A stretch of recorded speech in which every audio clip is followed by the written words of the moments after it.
Khaleesi, it's okay to feel down some days. Maybe we don't feel like we want to get out of bed, like we don't have any motivation, no drive to move forward. You just feel kind of empty today. It's okay to feel sad. We all feel that way throughout our lives. We don't always have to feel happy because that's unrealistic, honey. We all go through time periods of sadness and some that last longer than others, okay? This week's topic is depression. So what is depression and how do we feel it?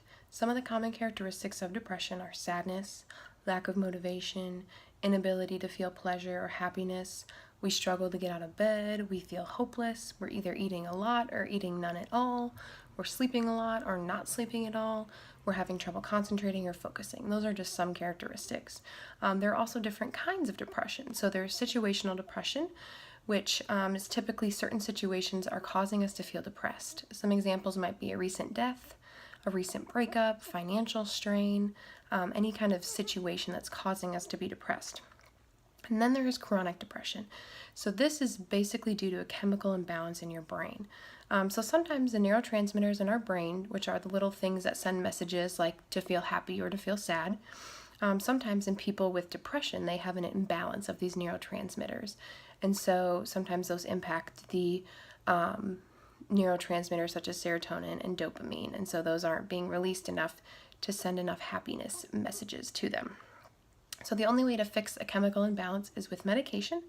So I know there is a huge stigma around medication, but I can tell you that there is no amount of therapy that can help someone that has a chemical imbalance, as well as a medication can. Now, with medication, you always want to do some sort of behavioral intervention, so talking with your therapist about coping skills or things that you can do to also help on top of the medication. But so now that we've talked about the symptoms and the different types of depression, what do we do with all this? So many people do have depression today. It's a very common diagnosis, but it has also been overused. So sometimes people are saying they're depressed when really they're sad because their dog just died. And so there's a huge stigma around people who have depression and how they might be kind of viewed as lazy or weak. Sometimes people think that they use it as a crutch to get out of things. But lots of people experience depression, and the more that we talk about it, the more the stigma gets broken down when we get to see the human behind the depression. And so it's okay to have depression. Lots of people have it, and to get the necessary help that you need to manage it. So talking with your therapist about coping skills that you can utilize to manage it, as well as talking about the things that have happened to kind of increase your depression can really help. So in our work together, we can process the events and things that have happened that may be causing your depression, as well as discuss ways to cope with it.